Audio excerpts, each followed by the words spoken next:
Hey there guys, alright, today we are back with another Historia Civilis video, this time, the Battle of the Teutoburg Forest, 9 CE. I'm curious about what he's gonna talk about here in the Battle of the Teutoburg Forest.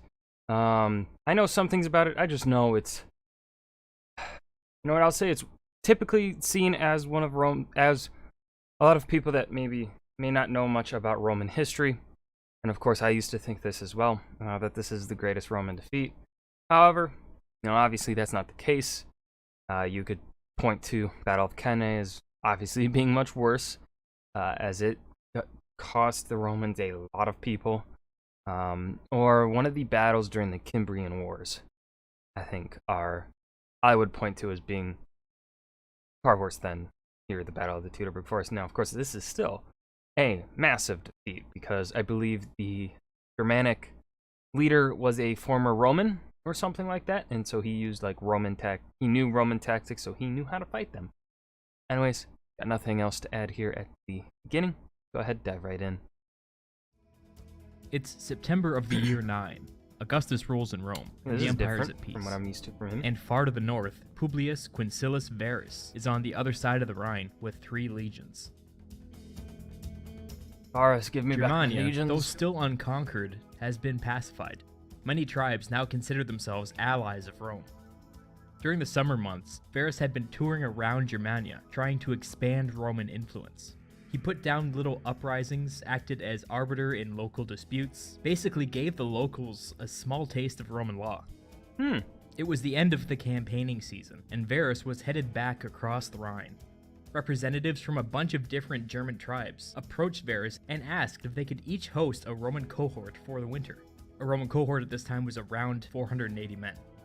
Now remember that Varus was trying to expand Roman influence, so this is pretty much a dream request. What, you want Rome to have a heavier military footprint in Germania? Sure, I mean, if that's what you guys want, we can do that. You know what? So far, if we consider Varus's point of view, this decision here makes sense. So the Germans went home to their tribes, each accompanied by a Roman cohort. The cohorts built for themselves little outposts and settled in for the winter. On an agreed upon day, each of these German tribes rose up and slaughtered the Romans in their midst. The whole thing was one big conspiracy, and it was executed flawlessly. On the next day, the Germans sent messengers to Varus. What the fuck, really? I didn't know that at all. Holy shit, that's fucked up. He was still marching west, and told him that a revolt had broken out to the north, and the Germans were formally asking for Roman assistance. This was another trick. There was no revolt, but Varus felt honor-bound to protect Rome's allies, so he led his army north. Under normal... Oh, they took advantage of Varus's, I guess, good nature? I mean, yeah, of course he's still trying to, I guess, in a sense, oppress Germanic people and bring them under the control of Rome. But he's still, in his own way, trying to protect them. Well, he's protecting his allies, right? And, they're just... These guys are sneaky. Normal circumstances, Varus would have had 20,000 men, but he had already sent 5,000 away with the Germans. These men were already dead, but Varus didn't know this yet. Okay, I was about to ask if he knew it or not. It wasn't a very good time to be marching north. The weather had turned and it was pouring rain. The Romans were struggling to navigate this thick forest with its narrow dirt path, which was quickly turning to mud. The path led through a swampy pass between 2 steep hills. Now let's pause here for a moment. Okay. If you were approaching this pass, what would you do? One option is just to say, I'm not marching my whole army through a damn swamp, and to find another way around. Marching off into the woods isn't ideal, but it was possible. Another option is to treat the swamp like a river crossing. Send a cohort or so across first and have them form a defensive bridgehead, and then slowly cross a little bit at a time while your men hold defensive positions at each end of the swamp. This might take all day, and Varus was in a rush, but sometimes cautiousness is the way to go. Another option is to thoroughly scout ahead before committing to crossing the swamp. Send some of your guys up onto the hillside, check out the other side of the swamp, just stop and look around. Again, this would take some time and it wouldn't make you immune to an ambush, but at least you'd have some warning. Another option is just to encamp for the night. If it's raining and you have a complicated swamp crossing coming up and you have no idea what's out there, it's okay to just sit tight. If Julius Caesar were here, that's what he would have done. He was capable of sitting around for weeks just to make sure he wasn't put at a disadvantage. I know I'm beating this to death, but I just want to illustrate how Varus had options, and he didn't use any of them. Even if you don't know what happens next. Oh, so he just went straight ahead and marched through. He didn't do, like, that defensive thing. Huh. I hope you can see how careless this was. Seemingly from that is a nowhere, bit the Romans careless. were being hit by ranged attacks from all directions. So there were Germans hiding on both hills, obviously. Many Romans died in these first few moments. They tried to form a shield wall and failed, and then tried to throw their javelins in response, but the hills were just too steep. Varus ordered half of his men to hold the Germans back, which basically just meant stand there and try not to get killed, and the other half to get onto dry land and start constructing their fortified encampment. The Romans carried their walls with them, so they could throw these things together in no time. The defenses were completed, and the rest of the army retreated behind the walls for a sleepless night. That night, Varus took I didn't even know they built a fortification. Man, I thought I knew stuff about this battle, but I guess I didn't. counsel with his subordinates. They begged him to fall back across the Rhine and into Roman territory. Varus remained convinced that there was an uprising to the north, even though there wasn't, and felt compelled to help. Honorable, but foolish. Yeah, He went against the advice kind of a bit like Ned Stark. of his subordinates and made plans to continue north. Honorable but The foolish. next morning, the Romans ditched Or well, so honorable that he's become foolish. many of their supplies and took off pre-dawn, successfully slipping by the Germans in the darkness. A good plan, and it actually worked. They advanced all day in silence, finally exiting the forest onto a wide open plain, where they encamped for the night. They weren't hiding. They were sitting out in the open, hoping for a fight.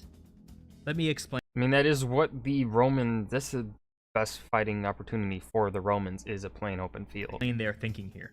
The Romans have always preferred to fight out in the open, seeing it as much more honorable to meet your opponent face to face. The Roman word for ambush was the same one they used sometimes interchangeably for things like treason. And just like we don't view treason as a normal part of politics, they didn't view ambushes as a normal part of warfare. It goes without saying that history has proven them wrong, but I mean, that's how they thought. So anyway, Yeah. that's why the Romans were just sitting out in the open after being so badly beaten. They wanted to have a quote-unquote real battle, but the Germans didn't bite. That's because that is what they succeed the most in. They are heavy infantry soldiers. A3. On the third day, they kept on pushing north until they were forced to re-enter the forest. This is when the Germans attacked. The Romans were more prepared this time, but they couldn't get a good grasp on where the Germans were coming from due to the dense vegetation, and had a hard time fighting in the mud.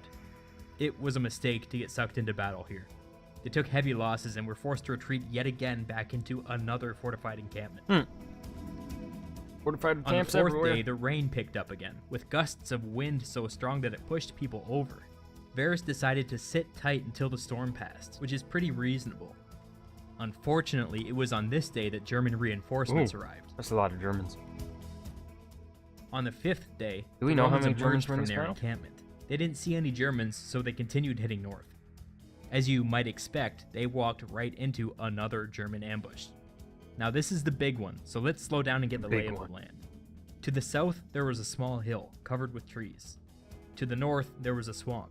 Yes, another swamp. God, so many Varus swamps. must have learned his lesson from day one, because this time he did everything he could to keep his men on dry land. As the Romans moved to go around the swamp, Germans poured out of the forest to block their path. What do you think Varus did? He had his men build another fortified encampment. Is anybody else noticing a trend? If I can see a pattern and you can see a pattern, we know that the Germans probably saw the same pattern. Now, at long last, we have our first mutiny. The Roman cavalry decided they'd had enough and made a break for it, charging east. As luck would have it, that's exactly where some more Germans were hiding, and they easily ran the Romans down. Germans are just So much everywhere, for man. that idea. Varus was up at the front line, holding the Germans back, when he was badly wounded. Probably by a javelin, but we don't know for sure. His men took him back to the encampment, which was still only half built. During this confusion, some concealed Germans up on the southern hill revealed themselves and charged. The Romans here were busy setting up walls and couldn't get into formation in time. They didn't stand a chance. Varus, badly wounded and seeing that the battle was lost, killed himself. These Oh. Germans eventually moved up and enveloped the other half of the Roman army, continuing the slaughter until a Roman officer stepped up and surrendered to the Germans. They were utterly defeated. They had maybe a couple hundred Romans left. What happened next became the stuff of legend. The Germans took the surviving Roman soldiers, lined them up, and systematically beheaded them, keeping their skulls as trophies. Ugh. Then, they That's took fucked the up. surviving centurions to a group of trees and crucified them. And finally, they gathered up the surviving commanders, took them to a sacred grove, and burned them alive in a ritual sacrifice. It's conventional wisdom now that Rome never really recovered from this defeat. Romans would campaign against Germania for generations, but from this moment on they always viewed it as enemy territory, and never again as a potential future province. Is that the end of it? Alright. That was the Battle of Teutoburg Forest, 9 CE. I think this was pretty well covered. Obviously, I don't know what resources exist for the Battle of the Teutoburg Forest, so I don't know. It's obviously a very popular battle, so obviously it's been covered a lot. But how much we truly know? I don't know. Feel free to enlighten me in the comments if there's more we know about the Teutoburg Forest, how well it's known. Go ahead, let me know. For now, that was the video. I hope you guys enjoyed. Remember to hit that like button and subscribe for more, and I will see you guys next video. Peace.